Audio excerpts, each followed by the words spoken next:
के पुण्यार्चक हैं श्री महेंद्र कुमार जैन मच्छरदानी, doctor Ankit Jain, doctor Abhishek Jain, Bhopal Madhya Pradesh. Firm एग्लिस diagnostics, doctor NK Jain memorial diagnostic and research centre private limited, Malviya Nagar, Bhopal Madhya Pradesh. Siddham pathology laboratory, SPL diagnostics, royal market, Bhopal Madhya प्रदेश।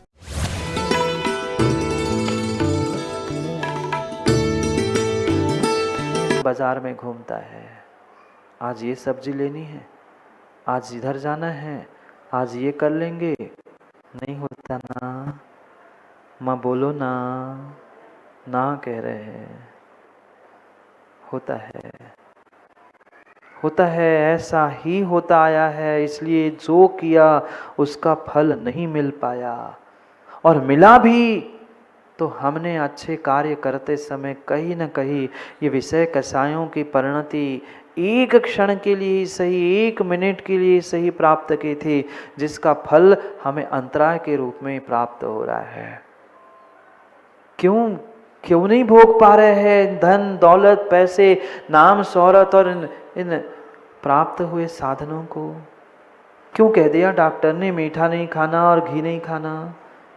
क्यों सोनी जी? कहीं ना कहीं हमने दूसरों का अपने विषय कसायों के कारण दूसरों के शुभ कार्यों में, उनकी उन प्रत्येक क्रियाओं में विघ्न डाला था, और वही विघ्न मेरे जीवन में आज प्रकट हो रहा है। मेरी अज्ञानता, मेरा विषयासक्तपना और मैं भी लोभी प्रवृत्ति ही मुझे प्राप्त करने नहीं दे रही है, और प्राप्त कर भी लिया तो भी कहीं ना कहीं वो भोगने नहीं दे रही है। जब संभलने का समय था, जब कभी संभलने का समय था, तब इतनी विषयों में आसक्ति थी कि अब उम्र ढल गई है, अब लाठी लेकर चलने की भी हिम्मत नहीं बची। जब हिम्मत थी तब लातों से दूसरों को पीटने से दूसरा कोई अन्य अच्छा कार्य किया ही नहीं। अब वह लात भी कहती है, मैं तेरे भी काम आने वाली नहीं हूं, मैं तुझे लात मार के चली जा रही हूं। कितना दुरुपयोग किया, और स्वयं के ही भूल से ये बहुत बड़े कार्य और बहुत बड़ी विपरीतता जीवन में हमने प्राप्त की है। अज्ञानता भी खतरनाक है, विषयों की आसक्ति भी खतरनाक है, और विषयों की आसक्ति के साथ अन्य साधनों के प्रति जो लोभ पल पल टपक रहा है, वह लोभ भी हमें पुनः इस संसार में घुमाने के लिए निमित्त मिल रहा है। क्यों नहीं मिला फल? अरे एक बीज जमीन में बोते हो तो साल, 2 साल, 3 साल में, 5 साल में तो कम से कम बुखारिया जी फल मिलता ही मिलता है। आप कितने सालों से ऋषिनगर में पूजा कर रहे हैं? 40 सालों से पूजा कर रहे हैं। क्या 40 मिनट भी जीवन का आपने सुख से गुजारे? लगातार नहीं। 5 मिनट, 10 मिनट, 15 मिनट, जैसे तैसे कुछ हमें लगता है कि हमें कुछ आनंद सुख मिल रहा है, तब तक कुछ विघ्न सामने आता है। हो गया काम? हुआ कि नहीं? क्यों 10-12 दिन वंचित हो गए थे पूजा अभिषेक से? 40 वर्ष से कर रहे ना, भगवान से झगड़ा करते, मैं 40 साल से मैंने तो ठेका लिया ठेकेदार जी, हमें क्यों बाहर किया? नहीं, ये कहीं ना कहीं विषयों की आसक्ति थी, इसलिए तुम्हें 12-10 दिन देव शास्त्र गुरु से दूर रहना पड़ा। अगर विषयों की आसक्ति नहीं होती, किसी के साथ घर परिवार बसाया ही नहीं होता, तो ये सूतक पातक क्यों लगता? बोलो ना, ये सूतक पातक क्यों लगा? अरे एक माँ के घर में जन्मे थे, कम से कम एक ही परिवार का लगता, अब तो दोनों को संभालना पड़ता है।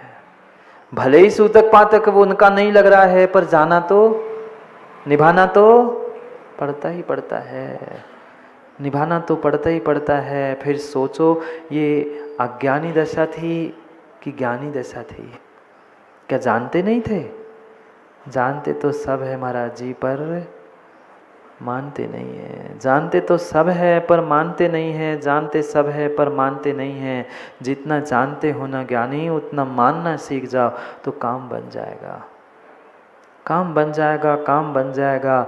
ये तुम्हारी विषयों की जो आसक्ति है, हर पल भगवान के पास बैठकर भी आसक्ति हमारी झलकती है। आप कहो नहीं कहो, आप स्वीकार कर पाओ नहीं कर पाओ, पर सत्यता यही है, भगवान और गुरु के पास बैठे बैठे भी कहीं ना कहीं विषयों में आसक्ति दिखती है। नहीं दिखती ना माँ? बोलो ना। देखो जहाँ जहाँ पंखे वहाँ वहाँ लोग हैं, जहाँ जहाँ धूप है वहाँ वहाँ खिसकते जा रहे हैं। सोचना, विचार करना कि हमारी परिणति, हमारे परिणाम कैसे है। दुनिया को दिखाने के लिए तो हम कितने धर्मात्मा दिखाते हैं, पर थोड़ा सा कष्ट आता है तो तुरंत खिसक जाते हैं, तुरंत भगवान को, गुरु को, जिनवाणी को भी छोड़ने की हम तैयारी रखते हैं। क्यों? क्योंकि हमारी आसक्ति अभी भी उस विषयों में है। मात्र विषयासक्त एक विषय का नहीं है, पांचों इंद्रियों के विषय है। पांचों इंद्रियों के विषय है और उनकी आसक्ति ही है जो तुम्हें दुर्गति का ही निमित्त बनने वाली है। जब जीव इन विषयों में आसक्त हो जाता है, उससे गुण नहीं दिखता, दोष नहीं दिखते, अच्छा नहीं दिखता, बुरा नहीं दिखता, न दिन दिखता है ना रात दिखती है, न दिन दिखता है न रात दिखती है। अपने एक एक इंद्रियों के विषय के बारे में सोचो ना, एक एक इंद्रियों के विषयों के बारे में सोचो। स्पर्श, रसन, घ्राण, चक्षुर, श्रोत, इन पांचों इंद्रियों के इन प्रत्येक विषयों में जीव प्रतिपल अपने जीवन को व्यर्थ कर रहा है। खाने के लिए कितना खाते हो मोदी जी? कितने खाते हो? इतना? कितना? माँ एक दिन का इतना भोजन बनाते हैं? इतना भी नहीं बनता भोजन, पर रखा कितने महीनों का है? रखा कितने महीनों का है? साल भर की तैयारी करके रखिए। अभी अभी गए ना गर्मी के दिन, सबने सुखा लिए अनाज। पता नहीं साल भर में जीऊंगा कि नहीं जीऊंगा, पर साल भर की तैयारी, और एक साल की मात्रा अनाज की है। ऐसे कितनी पीढ़ियों की तैयारी है? कितने वर्षों की पूछ नहीं रहा हूं, कितनी पीढ़ियों की तैयारी है। आने वाली 4-6 पीढ़ियों की तैयारी है, पर फिर भी आसक्ति नहीं छूट रही है। अरे ये शरीर था, ये शरीर था, ये शरीर था, शरीर एक मशीन के भांति था। कितना प्रयोग करोगे? कितना प्रयोग करोगे? जितना अधिक प्रयोग करोगे, सीधी सी बात है, जैसे मशीन की वह घंटों में मर्यादा होती है कि इतने घंटे ही मशीन चलेगी। गाड़ी भी लेते हैं, कोई घर में मशीन भी आती है तो कंपनी वाले कहते हैं भाई इतने दिन इतने घंटे अगर व्यवस्थित चलेगी तो इतने दिन चलेगी। फिर इसके बारे में भी तो सोचो, ये भी तो मशीन है। हम 24 घंटा इससे काम निकाल रहे हैं, मात्र विषयों में और कसायों में इसे जुट के रखा है। करो काम, ये भोगो, ये करो। मशीन है, खराब नहीं होगी। ये शरीर भी तो मशीन है, खराब होगी। फिर बुढ़ापे में न दिखता है न सुनाई देता है। फिर काटो जिंदगी दूसरों के आश्रित होकर। युवा अवस्था में ही अपने इस मशीन को, अपने इस पुण्य को, अपने इस शरीर को और अपने इस धर्म को सुरक्षित करने की आवश्यकता है। पर युवा अवस्था में ऐसा भूत चढ़ा होता है, लगता है मैं तो कर लूंगा। नहीं, अभी विचार करने की, सोचने की, समझने की आवश्यकता है कि कितनी विपरीत मानसिकता लेकर जीव विषयों में आसक्त हो रहा है। आज जितना तुम विषयों में आसक्त होकर शरीर को, अपने आयु को, अपने पुण्य को नष्ट करोगे, उतनी ही दुर्दशा अंतिम समय में बुढ़ापे में होगी। विश्वास मानो। दिगंबर मुनिराज ऐसे भी महान दिगंबर मुनिराज है जो 70, 75, 80 साल के हैं, पर चेहरे पर सिकुड़न नहीं आई। और 60 के नहीं हुए, 60-65 के नहीं हुए, 50 के आज तक 40 का नहीं होता है तो बेचारे को पोतना पड़ता है। क्यों? 30-40 का नहीं हुआ तो काले का बाल करने पड़ते हैं और गालों को चमकाना पड़ता है। क्यों? क्योंकि तुमने मशीन का इतना उपयोग इस शरीर का उन विषय भोगों में कर लिया कि अब वो मशीन काम की नहीं बची। थोड़ा सा अकाउंट्स आप लोग जानते होंगे ना, अगर अकाउंट की भाषा में कह दो तो कोई भी बड़े से बड़ी मशीन, बड़े से बड़ी सामग्री भी निरेश डिप्रिसिएशन से 10 साल में उसकी कीमत खत्म ही होती है। ये तुम कितने साल से चला रहे हो? इस मशीन के भी बारे में सोचो ना। कोई भी मशीन हो ठेकेदार जी नष्ट नहीं होती, कीमत क्यों गिरी? वह 10 साल 12 साल में मशीन की कीमत 0, इसकी हम तो 80 में भी हीरो। हाँ, हम तो 80 में भी हीरो। वो मशीन तो 10 साल में 0 और हम 80 में भी हीरो बनना चाहते हैं। हम अपनी थोड़ी सी आसक्ति कम करें। विषय भोगों के लिए, भोजन करने के लिए, इंद्रियों के विषयों को प्राप्त करने के लिए किसी श्रावक को पूर्ण रूप से मना नहीं किया। 2 टाइम खाओ, पर 2 ही खाओ ना। जब अब पच ही नहीं रहा है तो 4 बार खाने की, सुबह का नाश्ता अलग, फिर दोपहर का ब्रेकफास्ट अलग, फिर 2 टाइम का भोजन अलग, और फिर शाम को ड्राई फ्रूट्स और फरारी तो चलती है। कितना खिलाओगे? ये ध्यान रखना। मैंने कल भी शायद कहा था कि जितना व्यक्ति बिना खाए बीमार नहीं पड़ता, उससे कई अधिक ज़्यादा वो खा के बीमार होता है। हाँ, देख लेना, मरने वाले बिना खाए कम मरते हैं, पर ज़्यादा खाने वाले को आ गया अटैक और चले गए।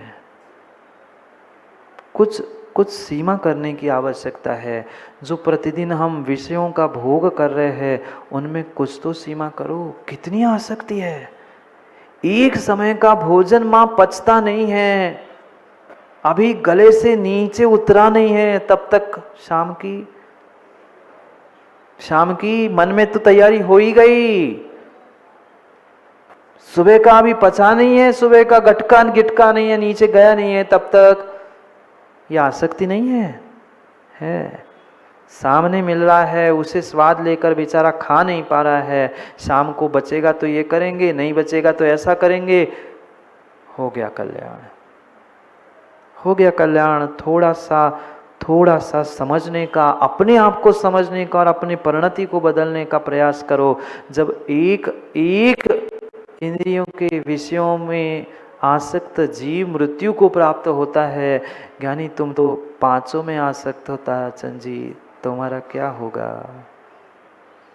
तेरा क्या होगा? विचार कर लेना। एक मात्र चक्षु इंद्रिय पर वह आसक्त जीव रोशनी को देखने के चक्कर में जाता है, अग्नि में कूदकर मर जाता है। नहीं जानते पतंगे को? मर गया। मात्र चकाचौंध को देखने के पीछे वो अग्नि के पास पहुंचता है और पहुंच गया, मर गया। आप भी तो दौड़ रहे हो चकाचौंध के पीछे, भौतिकता की चकाचौंध। मैं बड़ा, ये मोबाइल, ये कपड़े, ये दिखावा। पक्का है निपटने वाले। वे जब एक इंद्रियों के विषय में लिप्त होने पर उनकी मृत्यु अटल है। तुम्हारी महाराज एक की है ना, हम तो 5 वाले हैं, हम क्यों मरेंगे? मरोगे। जो आया है वो जाने वाला है, पर कब तक आसक्त होकर हम अपने इस पर्याय का दुरुपयोग करते हुए पुण्य को नष्ट कर रहे हैं। फिर गिड़गिड़ाता है, तड़पता है, डॉक्टर के पास जाता है, कुछ समय बचा लो, आधा घंटा बचा लो, 2 घंटा बचा लो, बेटे को देखना है, पिता को देखना है। वहां से फोन करके बाहर से बेटा कहता है रोक लो पिता को, रोक लो। पिता भी यहाँ चिल्ला रहा है, डॉक्टर साहब 2 घंटे और रोक लो, बेटे को देख लेना। बेटा कहता है पिता को देख लेने दो। जिंदगी भर एक साथ कभी घर में एक थाली में एक टेबल पे बैठकर भोजन नहीं किया, अब मरते समय कह रहे हैं इसको बचाओ उसको बचाओ। अब मरते समय क्या मुंह देखना? क्या है? वहां तो नहीं, पैसे कमा रहा है, भले ही पैसे कमाने के लिए विदेश चला जाए, 2-2 4 साल वापिस नहीं आए, चल जाएगा, पर फिर भी मरते समय फिर डॉक्टर से कहते थोड़ी देर तो बचा लो, बेटे को देख लेने दो। जिंदगी में कभी बहू को एक गिलास पानी नहीं पिलाया और अब मरते समय कह रही बहू नहीं आई, बेटा नहीं आया, पोता नहीं आया। अब क्या है? प्यासे को पानी पिलाया नहीं, बाद अमृत पिलाने से क्या फायदा? अब वो तो मरना ही था। जिंदगी में ही अगर संभल के जीते, समय पर भोजन करते, समय पे धर्म करते, समय पे पुण्य कार्य करते, तो ये दुर्दशा अंतिम समय में वेंटिलेटर पर पड़े पड़े क्यों होती? विचार करो, विचार करो, विचार करो। कितनी महंगी आज का जन्म भी महंगा हो गया और मृत्यु भी महंगा हो गया। मध्य का तो काल है ही। जन्मता है तो बेचारा आज कांच के पेटी में, और मरता है तो बेचारा वेंटिलेटर पे। लाखों का जन्म और लाखों की मृत्यु, बीच के तो करोड़ों भूल ही जाओ। कितनी विडंबना है। मात्र आपकी विषयों की आसक्ति और जो धन दौलत के प्रति लोभ सता रहा है ना, ये लोभ दुख दे रहा है, लोभ दुख दे रहा है। पूरी जिंदगी पैसे पैसे पैसे पैसे करते हुए बिताई। अब अस्पताल में वो डॉक्टर कह रहा है 1 लाख पहले जमा करो फिर तुम्हें एडमिट करेंगे। वो कहता है 1 नहीं 2 लाख ले लो, 1 नहीं 2 लाख ले लो पर बचा लो। पर वही ग्राहक कह रहा था, कोई गरीब आके कि नहीं भाई 5 पैसे कम है, 2 रुपए कम है, आप उधार दे दो। वो कहता उतर नीचे, पैसे नहीं तो आया क्यों खरीदने के लिए? वहां तो हमने 2 रुपए के लिए उसको निकालने के लिए तैयार हो गए, उसका अपमान कर लिया, पर 2 लाख आज देने के लिए तैयार है। क्यों? क्योंकि प्राण बच रहे हैं। प्राण बचने वाले नहीं हैं। लोभी जीवों, प्राण बचने वाले नहीं है। जितना जितना जितना अधिक लोभ करोगे ना, उतनी ही दुखदायक योनियों में प्राप्त पहुंचोगे। 3 कारण आज कुंद भगवान समझा रहे हैं फल ना मिलने का। बीज तो बो लिया, धर्म तो प्रारंभ कर लिया, मनुष्य पर्याय भी प्राप्त कर ली, पर फिर भी मनुष्य पर्याय का, धर्म का, जीवन का हमें सुख रूप फल प्राप्त ही नहीं हुआ। मोक्ष फल की बात नहीं चल रही, संसार के सुख रूपी फल भी प्राप्त नहीं हुए, और प्राप्त हो भी गए तो खा नहीं पा रहे हैं, भोग नहीं पा रहे हैं। खूब सुंदर बगीचा घर में लगा लेना, खूब सुंदर बगीचा लगा लेना, पर डॉक्टर ने कहा है कोई फल मीठे नहीं खाओगे। अब वो बगीचा किस काम का? मात्र देखने का और दिखाने के काम का है। ऐसे देखने और दिखाने की ही जिंदगी हो गई है आज के इंसानों की। वास्तविकता में खोखला है, खोखला है, खोखली जिंदगी, खोखला जीवन जी रहा है।